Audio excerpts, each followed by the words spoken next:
So did anyone write it as a cos graph? What did you do for cos? Cos 2 x minus pi on 4 plus 3? Yeah? Did anyone have anything different? There are infinite answers for this, depending on your C value. Your A's, your B's, and your D's must match these. There's no dispute that A is 1, D is 3, B is 2, but C could mean many things.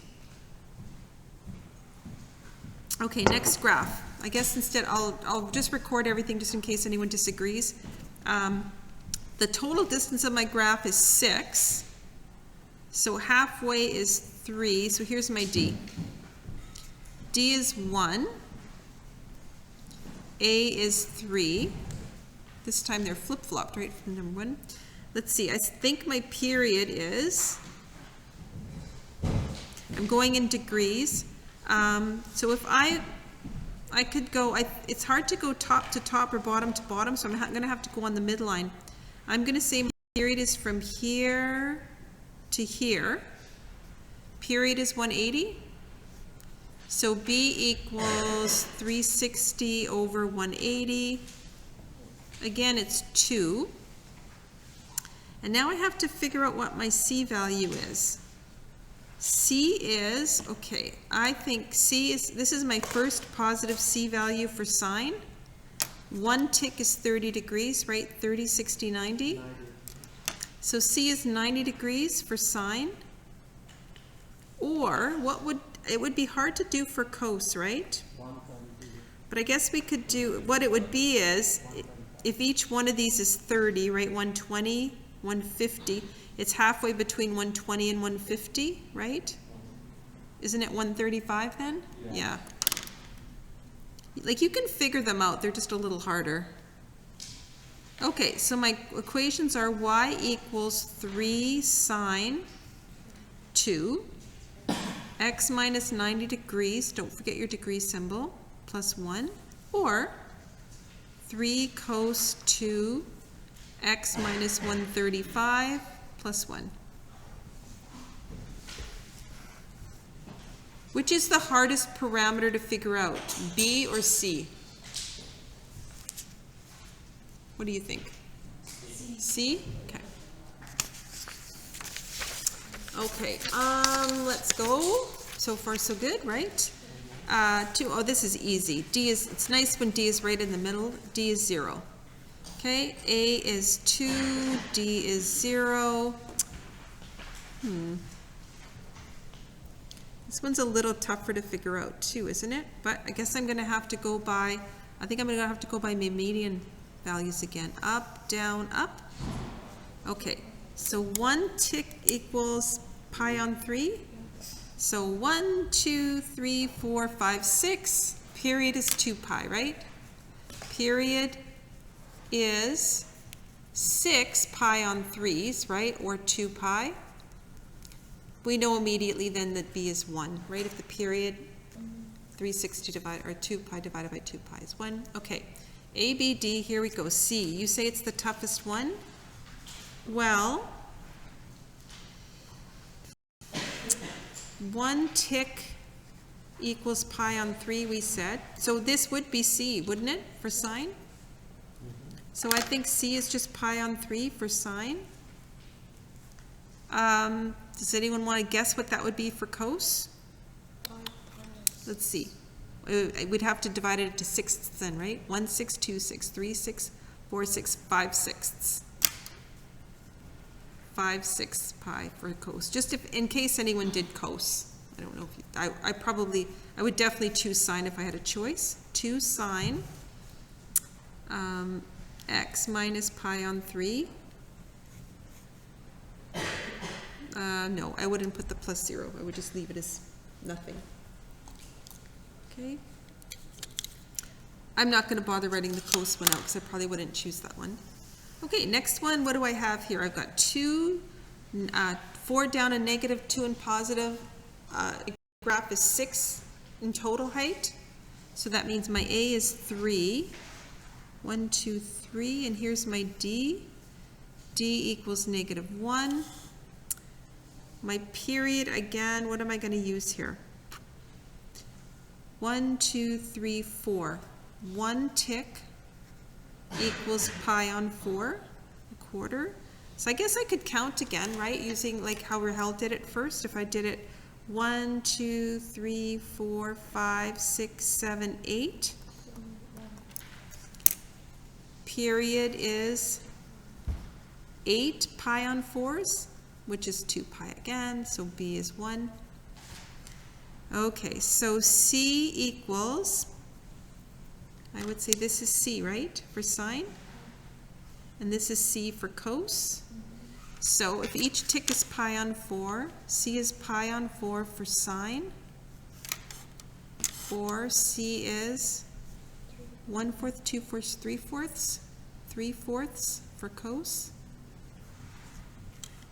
So I have y equals 3 sine. I won't put my b value of 1 in. I'll just say x minus pi on 4 minus 1, or cos x minus 3 pi on 4 minus 1. How's everyone doing so far? Doing okay? Okay. Okay, last one, we've got D is 0 again. Now, what is A this time? Yeah, A is a half. 0.5 or 1/2, if you want to write it that way. Let's see, each tick, 1 tick equals pi on 2. Because 2 of them make up a complete pi. Okay, so I guess let's try, well, this would be a period, right? Period would be pi. So B equals 2 pi over pi, or just 2. And I guess let's pick our C values.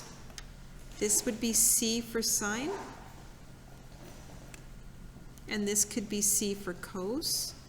So for sine, C equals pi on 2.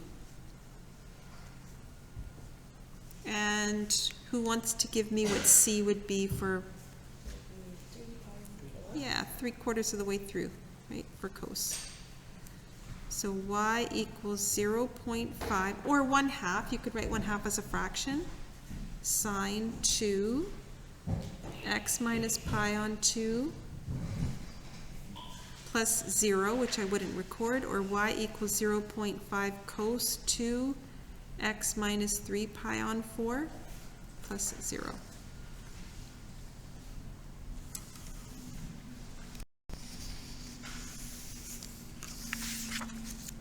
Okay, let's see. Let's see if I can do this.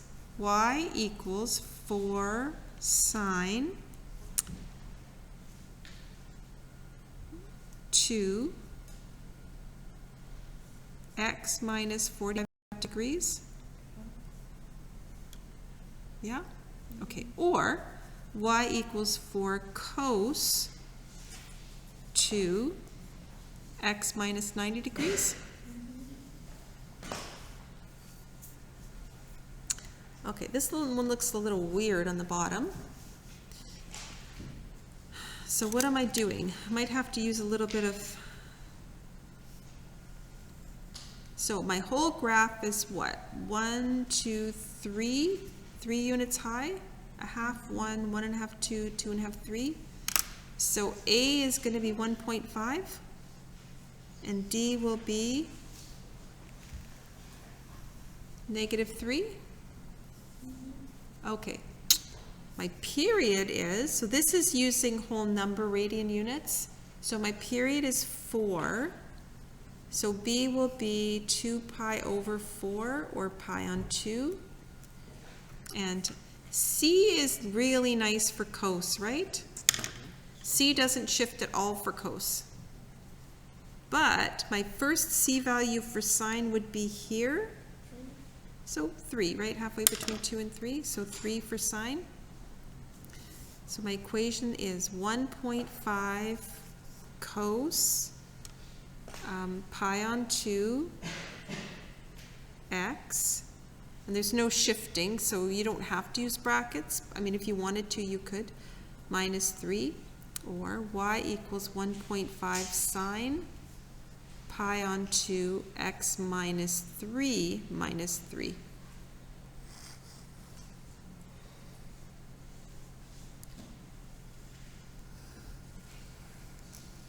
Okay, I'm not hearing any comments at all or questions, so I'm assuming everyone's doing good. Yeah. Okay, what about this one? A is 2, D is 1, period equals 8. So B is 2 pi over 8, or pi on 4. Let's see, my first C value would be here for sine. Okay, so 4, 6, I guess C equals 6 for sine. And what's C for cos? 0, perfect, because it would start right here, right? No shifting at all. So y equals 2 sine pi on 4 x minus 6 plus 1, or 2 cos pi on 4 x plus 1.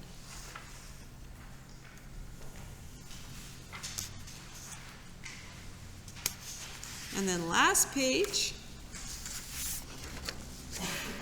this is the one I told you, ignore what happened over here and just look at the first cycle, I think, to get your info. So I've got from 60 to 20. If I wanted to do my formula to find D, I could say, well, 60 plus 20 is 80, divided in 2 is 40. That's another way to get your D. So D is 40. That's A is 20.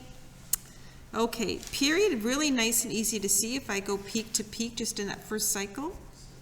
Period is 6. So B is 2 pi over 6, and you could leave it like that, or you could reduce to pi on 3. And again, C would be really nice, right? If I just use it for cos, it's 0.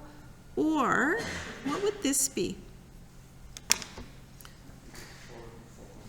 Yeah, this would be 3. So halfway between 3 and 6 would be 4.5. So if you wanted to be fancy, you could use C is 0 for cos, or fancy would be 4.5 for sine. And you can do that easily with these guys, just keep cutting them in half because they're symmetrical like that. So y equals 20 sine pi on 3 x minus 4.5 plus 40, or y equals 20 cos pi on 3 x with no shifting plus 40. And then last one, I'm going to see if I can do this without writing my stuff down. Let's see, A would be 75, right? 75 sine. Let's see, my period is 2. Yeah, period is 2, so B would be 2 pi over 2, which is pi. Pi. Okay. Yeah, x. D is 0, right? I know I wasn't going to write this down. D is 0, and C would be 0 for sine, right? What would C be for cos? A half, right? C equals 0.5 for cos, so you could record it as 75 cos pi x minus 0.5. Done. Okay, you guys feel good about that? A, B, C, D. You ready to move on? Okay, I'll post these on the blog too. Now we're still related to what we were just talking about, the A, B, C, D, except now instead of looking at a graph and grabbing the equation, we're working the other way. So if you flip back, okay, flip back in your pink book to page 14. So we're going to start looking, and I'm going to explain graphing maybe a little different than you might have heard before or that we've done before, because these guys are so symmetrical, I kind of take an alternate way to graph. But I'm still going back to what we learned, and if you ever want to refer back to those first 2 pages. When I talked about the key points, I'm not going to concentrate so much on using our charts for transformations, but what I want you to think about for sine, these 5 key points, this is what I want you to notice about the key points for sine. Okay? Point 1, point 2, point 3, point 4, point 5. But I want you to look at this pattern. For sine, the median is the really important line for sine, right? That's where the starting point is, we say. So the sine and the cos have a collection of 5 key points, I call them. Sine starts and ends on the median line, right? What's that distance called? From here to here, what do I refer to it? It's the period, right? So the period starts and ends on the median. Halfway through the period, there's another median. That's super easy, right? Halfway through, there's a high. Halfway through, points 3 and 5, there's a low. That's how sine works. That's all you have to do is graph those first 5 points. Then you can graph any number of sine, okay? So before we talk about cos, let's flip back to this guy. Our very first attempt at graphing, okay? So what I'm going to do is I'm going to identify first whether I have sine or cos. And sure enough, I have sine first. So I automatically think to myself, remember what sine is. Sine has that pattern. Okay, and I'm just going to do my median. It's got point 1, point 2, a point in the middle, and then it's got a high and a low. And those are my points that I have to graph for sine. So what I'm going to do first is I'm going to identify all the vertical stuff first. So how I do my graphs, and again, if you've learned a different way, that's fine. But I'm going to identify my max, my min, and my median value. That sets me up on my vertical axis. Okay, so we got to figure this out. What do we have here? I have A is equal to 3, and D is equal to 0, right? And you know what? I'm looking at this, and I'm going to take out this negative sign, guys, okay? I'm just going to get rid of the negative sign. I don't want to do a negative for your first graph. So I'm going to call this a positive sign. I just whited mine out. We're going to graph 3 sine 2x, okay? Okay, so my A is 3, my D is 0. So D, this is my median line, right? So what will my maximum be? Yeah, my max will be 3, and my min will be negative 3, right? And my median value is 0. Okay, so I'm just going to kind of just lightly put in, there's my max, and there's my min. Now, some students do a really light, like not an asymptote, but just kind of a light sketch, because this gives you your boundaries of where your graph is going to be sketched at, right? Here's your median line. Okay. Now, the other important thing is you're given a nice grid here. You're not always going to be given a grid. I just want to warn you of that. We gave you a grid because this is our first graph. So we're going to give a grid for the first couple. But on the exam, all they give you is just the axes. No grid, no scale, nothing. So you have to come up with your own scale and everything.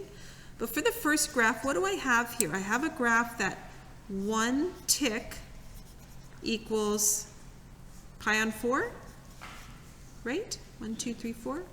Okay, so we just have to keep that in mind. All right, so I've got my median and maximum. I have to figure out my starting point. So what's my C equal to here?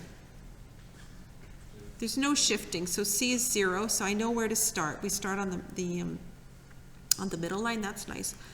And the only thing is I have a B value, right? B is 2. So what does that tell me about my period? Period is pi, okay? That's super important that you know how big your period is. That is the most important thing. Okay, so I have all my vertical stuff. This gives me my horizontal stuff. It gives me my starting point. C is my starting point. And this gives you the ending point of one cycle. Does that make sense? C tells me where to plot my first point for sine. The period tells me where to plot my last point for sine. So where does sine usually start? Right on the middle, right? And this time there's no shifting, so it's starting right on the y-axis. Agreed? Okay, 1 period of sine for this graph will be pi. So that means pi begins and ends on the median line. Agreed? So I start, here's point number 1. Here's my 5th point. It ends here. Halfway between, there's another middle point, right? What happens halfway between point 1 and 3 for the graph of sine? High point? That's why some students like to, if you don't lightly sketch in your line, that's fine. At least identify max and min so you know where your max and your mins are. What happens halfway between point number 3 and 5? There's a low point, right? Okay, so that might look like an odd collection of 5 points to anyone else, but people in this class have seen a sine curve, and you know what a sine curve looks like, right? Nice, smooth curves. And there's our sine graph. Okay? Now, usually you're asked to do 2 cycles. We've only done 1. But if you follow the 5-point pattern, right, that's how sine operates.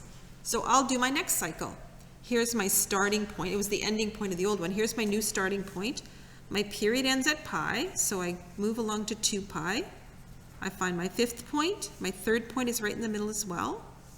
And then I have a high and a low and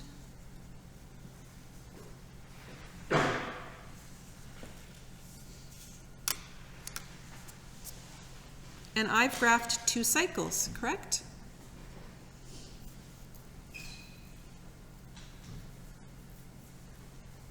Okay, let's just for old time's sake, let's list some info. Let's list domain, range. Because I was told to graph 2 cycles, start to end, I'm going to say that for this picture, what I was told to do, I did exactly what I did. I'm going to say my domain is from 0 to 2 pi. Okay? Just because I did what I was told to do. But we know that sine and cos graphs grow infinitely in both directions, right? Okay, what's the range of this graph? To positive 3. What's the y-intercept? 0, right? What about the x-intercepts? 0, pi on 2 or half pi, pi, 3 pi on 2, and 2 pi. Just for this particular section of the graph, right? Because we kind of did what we were told. Any other info we should know? We've got everything else listed. Yeah? Questions? Okay, I'm going to pick another sine graph. I'm going to say let's do the sine graphs first. So there's 2 more sine graphs, and then we'll talk about cos, maybe. Cos is not that much different, but I don't want to confuse things right now. I think I'd like to get the pattern going for sine. Okay, so now we're graphing in degrees. It makes no difference if you're graphing in radians or degrees. Okay, the only thing we have to do is we have to do all your vertical stuff first. So I kind of pull it, we could do this, we could go A, B, C, D like we did before. A is 1, D is 2, B is 1, and C is 60 degrees to the right. Agreed? I'm going to ask you, let that sink in for a bit. Do you agree with those pieces of info? Okay, so if you know A and D, D is 2, so I'm just going to kind of draw that in. You definitely need to sketch your median in. That's your median value. All right, if D is 2 and A is 1, what's my max and my min? What would my maximum value be? Okay, so how do I find my maximum value? It's D plus A, right? So 3 plus 1, or sorry, 2 plus 1 is 3. Right? This would be my maximum value. And my minimum value would be, well, if I started D, D minus A, right? 2 minus 1 is 1. Okay. I kind of like doing that just so I can keep myself, like I said, centered. Okay. Now, I need my starting point. Well, I'm starting at 60 degrees, right? But I can't start graphing till I know my ending point. So this is my starting point. Now I have to figure out what my period is, right? So what, yeah, my period will be, period is 360, right? Because Eduardo just did 360 divided by 1 is 360. Okay, the only thing you have to do is, well, this is pretty easy to see, but what I'm going to say is, I would still do this if I were you. 1 tick equals, okay, what is it? I think it's 60, isn't it? 60, 120, 180. So 1 tick equals 60 degrees. So even though you think you know what's going on, I think I would record this anyway, because sometimes it gets hard when you're in the middle of a question. So how many ticks would equal a period? The period is 360. 1, 2, 3, 4, 5, 6, right? 6 ticks equals 360 degrees, or 1 period. Because every graph is going to change a little bit, right? We saw that already in some of the graphs that you were working with, right? Sometimes 3 ticks make a period, sometimes 6 ticks. Okay, I have to, so my ending point, this gives me my ending point, right? 6 ticks away is the ending point. Starting point is 60 degrees. 6 ticks from the starting point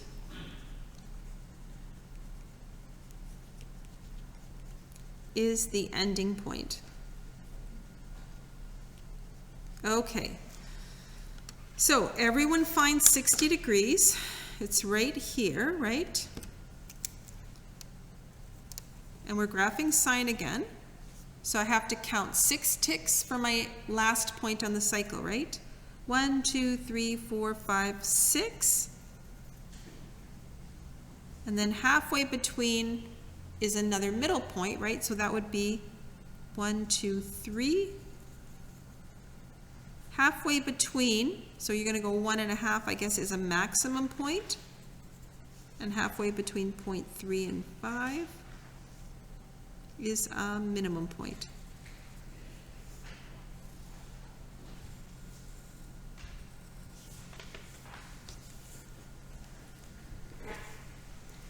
Now, the other way you could think of this is, oh, well, I shifted 60 degrees over to start. If I usually finished at 360, it would be 60 over, right? You could think of it that way. The only thing I'm going to tell you from day 1 is whenever your graph has a shift, always make sure you connect it to your y-axis, because you should be starting to graph at 0. So we had this when our starting point was shifted over. So where would this graph be? Where would it connect to the y-axis? Let's see. We go 1.5 over 1.5. Every 1.5, it hits either a middle or a low, right? So at 1.5, it would hit a low about here. So it would kind of connect down there, right? Yeah? Because I went 1.5, a half, 1, 1.5, a half, 1. Every 1.5, it's going to hit one of the important points, right? So connect it to the y-axis always. All right, let's do one more cycle. 6 ticks is 1 cycle, so 1, 2, 3, 4, 5, 6. 1, 2, 3 is a half. And then 1.5 is a high, 1.5 is a low, and connect in nice, smooth curves.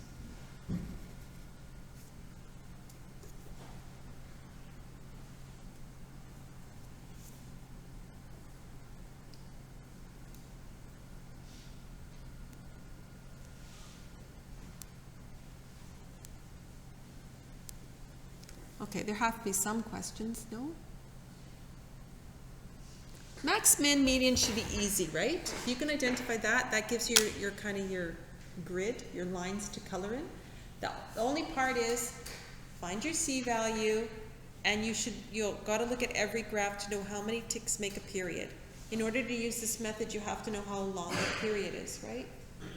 I'm going to challenge you. What's your y-intercept? I can see that it doesn't hit nicely, right? It's not right at -1. I would like you to find your y-intercept for me, and you know what? Give me an exact value for the y-intercept. No calculator. What's your y-intercept? Okay, I'll give you a sec. You're going to probably need at least a minute or two.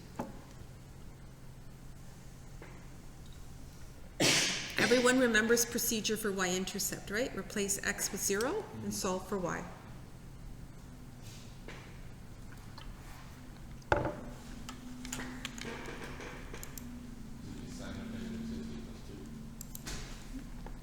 Yep. What is that?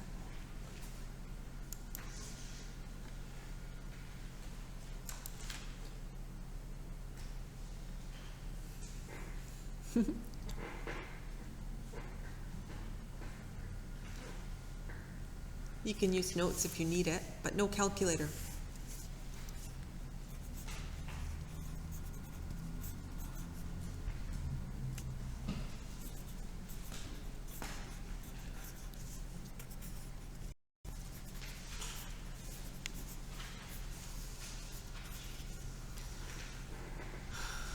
Okay, that's where we got, right?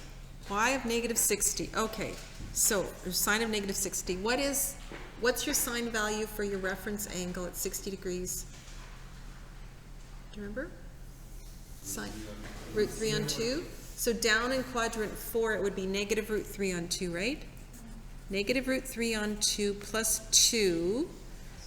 If I should actually combine these two terms.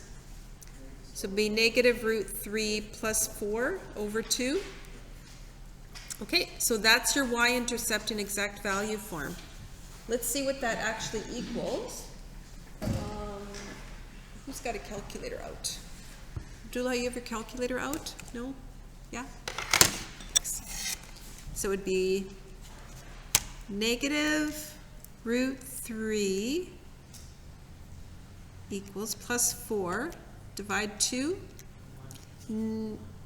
Oh, it should be negative. I guess it didn't accept my negative. So -1.13.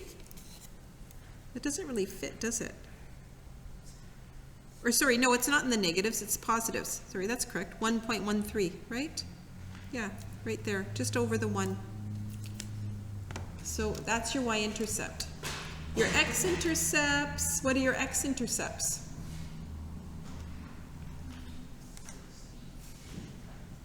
None, right? I know it looks, right? X-intercepts, none.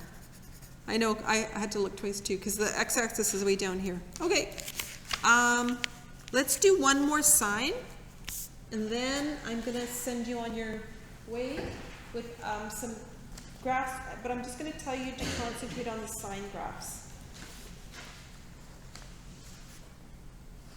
And then we'll do cos tomorrow. Okay, we'll see what you do. Okay, yeah, this one? Yeah. How did you get to cos 4?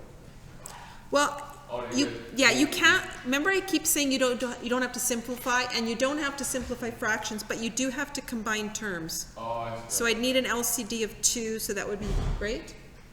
If you were just using a calculator, you wouldn't have to, you could just punch all this in, right? But most of your exam's going to be done without calculator, so this would not be acceptable. They'd want you to push them together as one fraction.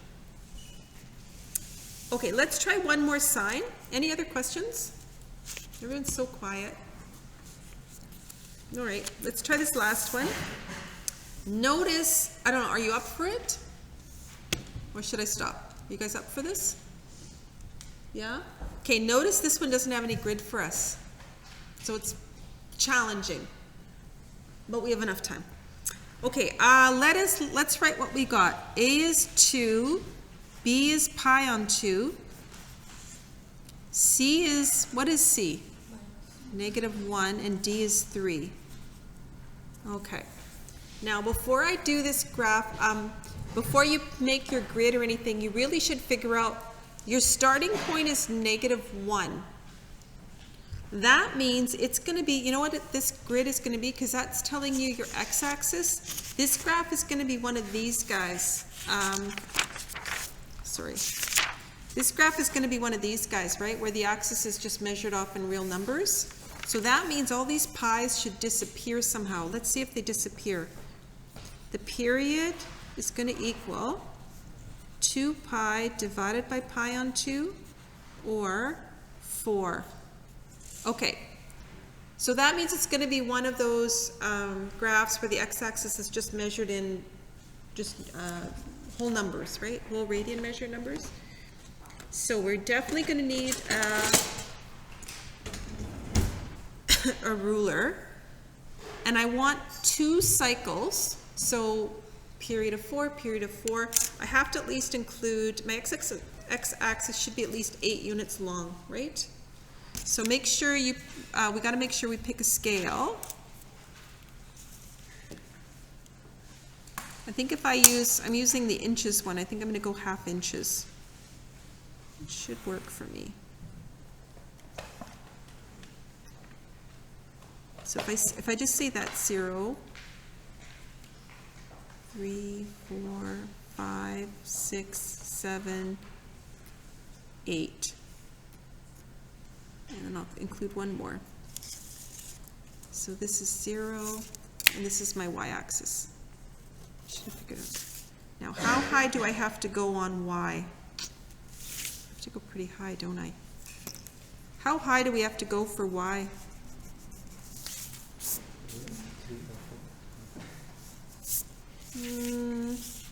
Well, D is 3, A is 2.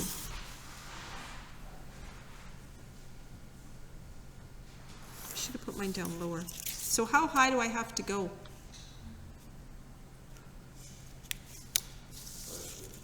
My maximum value is whatever D is plus A, 5. And my minimum is D minus A, 1. Okay, so I don't need all this stuff for sure.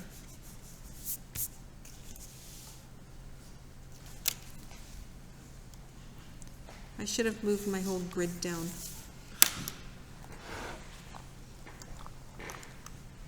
Right?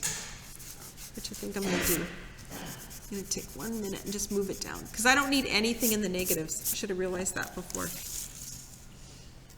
Okay, one more time. 0, 1, 2, 3, 4, 6, 7, 8. There. Okay, so I'm not worried about the negative y-axis because I don't need it. I'll probably use 1/2 inches again. 1, 2, 3, 4, 5, and 1 for good measure.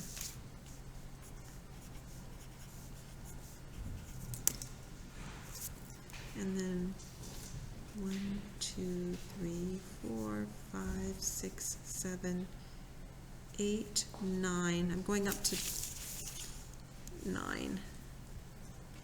I probably should have gone backwards a little bit. Add a couple of negatives in. Okay. Okay, so I'm going to record my maximum value. Notice I'm always doing my graphs in pencil because there's lots of times I have to erase to get my... So I would suggest if you don't usually work in pencil, please do for the graphing section. Okay, so I just used, you know, whatever scale you use, that's fine, but we're going up just by whole numbers on the x and the y. Okay, so my median value is 3, so that's my D. I'm just going to draw that in just kind of like this. Oops.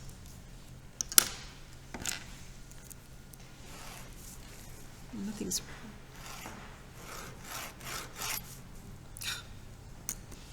I don't know what's happening today. Nothing's working for me. There. So D is 3. Okay, here's my maximum value.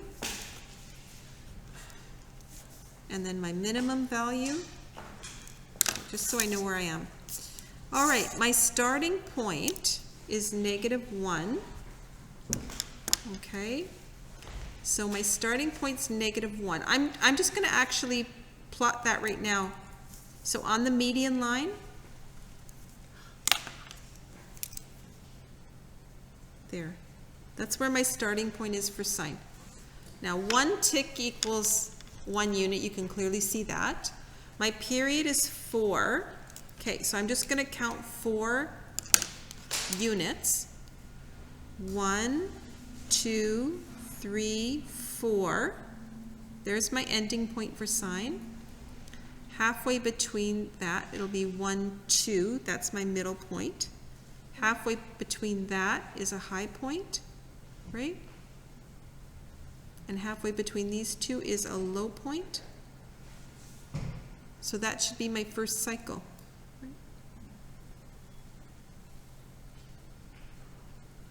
It's going to end at 3, right? Not 4, because I was pushed back 1. I started at -1. Yeah? Okay, so from 3, if I count 4 more for another end of period, 3 plus 4 takes me to 7. Halfway between 3 and 7 is 5. And then I have another high point at 4 and a low point at 6. And then I connect my dots again in a nice smooth curve. And I could keep going forever and ever like this, right? So this is the, to me, this is the important part, because no one seems to have a big problem finding your max and your mins that I'm aware of, but let me know if you do. This is my big thing, right? That's C, my starting point. C equals, I figure out where my starting point is, and this tells me where my ending point, right?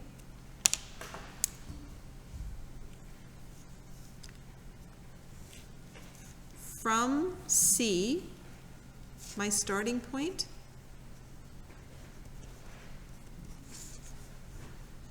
it is 4 units to the ending point of 1 cycle or period. That refers to the same thing, okay?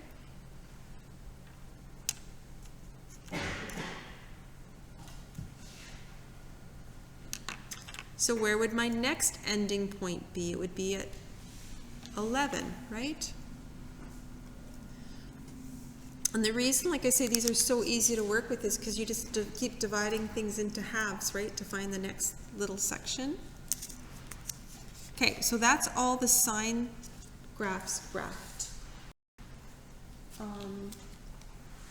Cos is very similar. It's got 5 points. It's just the starting point is different, right? So when you plot the points, it's not going to be 3 median points, a high and a low. It's different. What's the focal point for coses? What's our starting point for cos? The max, right? So it's going to start and end on a max. We'll see that tomorrow. But sine, you start, end, and middle on the median, then you have a high and a low. The only difference between a regular sine and a flipped sine, regular and flipped sines, sine's easy to deal with because regular and flipped, they still have points 1, 3, and 5 are on the median, right? It's just 2 and 4 instead of you having a max and a min, it would be max for a negative sign, right? So they don't look much different, signs, whether it's flipped or not. Okay, I'm going to re-hand back your graphing things, and I'm just going to say, just try the first, try the 2 signs on the first page even. I'm going to give you some time to work on graphing tomorrow in class as well. But try a few, like don't try a cos yet, unless you want to. There's, on the first 2 pages, there's 4 signs. So maybe try the first 4 sine graphs if you have time. And then we will